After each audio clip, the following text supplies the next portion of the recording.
네, 교도소 수용자가 자꾸만 늘면서 교도소가 모자라는 실정이라고 합니다. 급기야 한 수용자가 너무 좁다면서 국가를 상대로 손해배상 소송을 냈다고 하는데요. 서 팀장, 그러니까 어떤 소송을 낸 거예요? 실제로 11년 동안 감방 생활을 경험해본 네. 교도소 수용자가 국가를 상대로 소송을 낸 겁니다. 이 A씨는요, 2007년부터 지난해까지 절도와 폭력 혐의로 구치소, 교도소 등등에서 복역을 했는데요.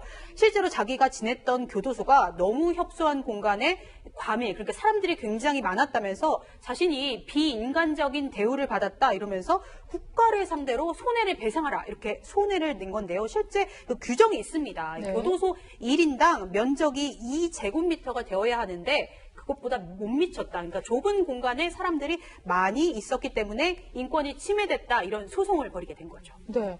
변호사님, 저는 사실 이런 소송을 처음 보는데 그러면 법원의 판단은 어땠습니까? 네, 사실 이런 네. 관련해서 여러 가지로 교도소 내에 국가인권위원회 진정도 많이 하고요. 소송도 하는 경우가 좀 있어요. 근데 법원에서는 어떻게 봤냐면 그게 이제 제4회화를 달성하기 위해서 국가 형벌권을 행사하면 이게 호텔 같을 수는 없죠. 그렇죠. 일정 부분 좀 이제 네. 그 자유도 박탈되고 어려움이 있어야겠죠. 그렇지만 1인당 그 수용 거실이라는 게 여기에서 취침도 하고 용변도 보고 다 이제 기본적인 생활이 다 영위되는 공간이니까 이게 인간으로서 기본 욕구에 따른 생활조차 어려울 만큼 지나치게 협소하면 이제 그 헌법에 보장된 인간으로서의 존엄과 가치의 그 권리를 침해하는 게 아닌가. 그래서 이제 그게 어느 정도인가 이걸 기준을 봤을 때 성인 남성의 평균 신장이라든가 몸피 이런 걸 생각해 봤을 때 1인당 그 면적이 2제곱미터 그 미달하면 이 부분은 위법하다고 봐야 된다. 재판부는 이렇게 생각해서요.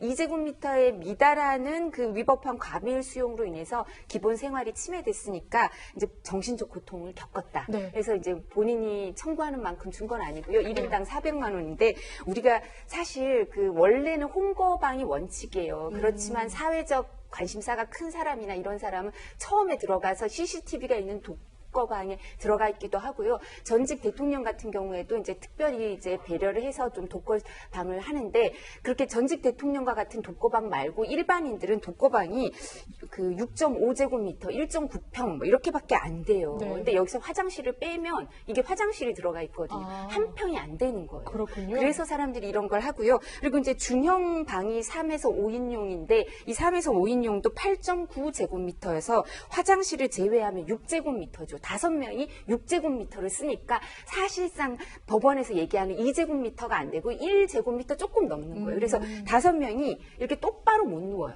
그렇군요. 네, 좀 똑바로 못 쪼그려 누고 약간 놓아야겠네요. 이렇게 옆으로 네. 이렇게 누워야 된다고 합니다. 5천만 원 청구했는데 400만 원만 인정이 됐다고 합니다.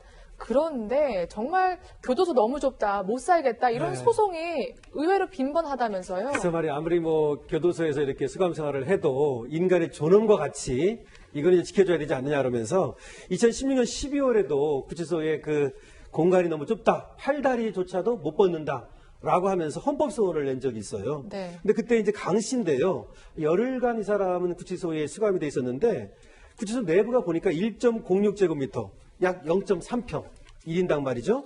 그래서 팔다리도 못 벗는다라고 이제 헌법소원을 냈는데 여기에 대해서 헌법재판소가 맞다. 인간의 존엄과 가치를 침해하는 일이다. 라고 하면서 앞으로 5년 내지 7년 안에 적어도 2.58제곱미터. 0.8평입니다. 0.8평. 예, 네. 이렇게 이제 권고를 했어요, 넓히라고. 네. 그런데 또 이것이 뭐 제대로 뭐 더 안 되고 그러다가 2017년 8월에 다시 한번 또 이제 이거는 이제 위자료 소송을 냈어요.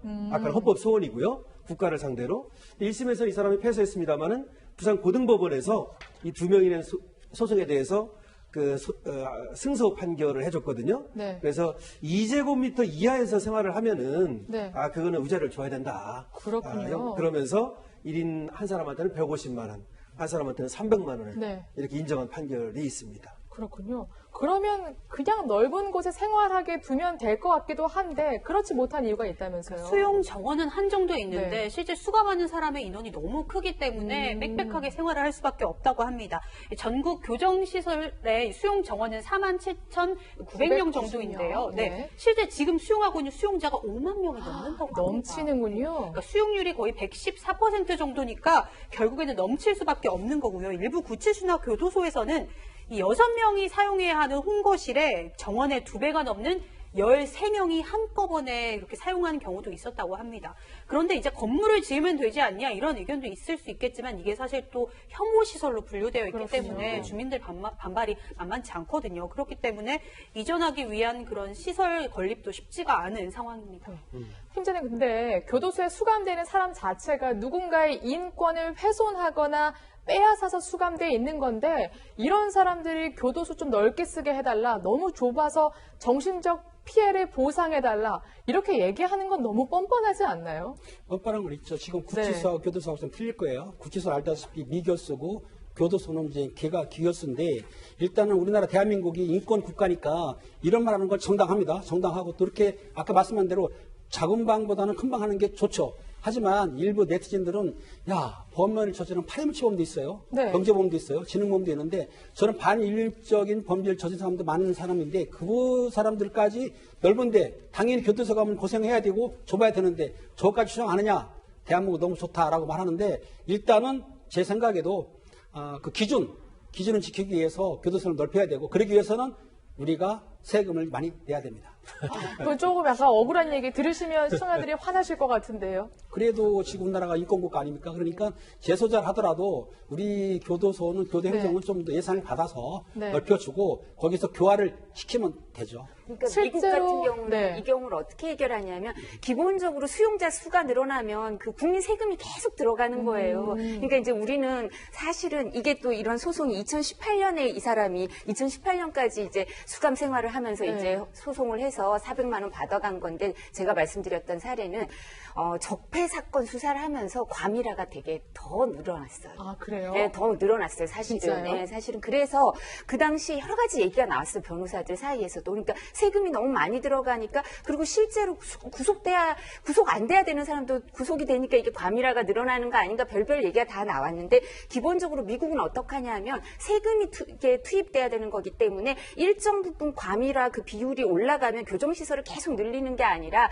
가석방이나 사면이나 이런 걸로 해소하는 방법도 있어요. 그래서 네. 이건 국민적 합의가 필요한 사안이니까 네. 이 부분에 대해서 세금이 우선이냐 아니면 세금은 놔두고 일정 부분 투입 비용을 정해놓고 이 과밀화를 해소하기 위해서 최소한의 인권을 보장하기 위해서는 너무나 구속을 계속 장기화하는 네. 게 바람직하지는 않으니까 이 부분에 대해서 가석방이나 사면을 좀 더 그렇군요. 늘려야 되냐 이건 좀 네. 의논을 해봐야 될 것 같아요. 뭐 당장 세금을 많이 걷거나 혹은 교도소를 넓히는 것보다는 뭔가 사회적 논의 이제 출발해야 되지 않을까 싶습니다.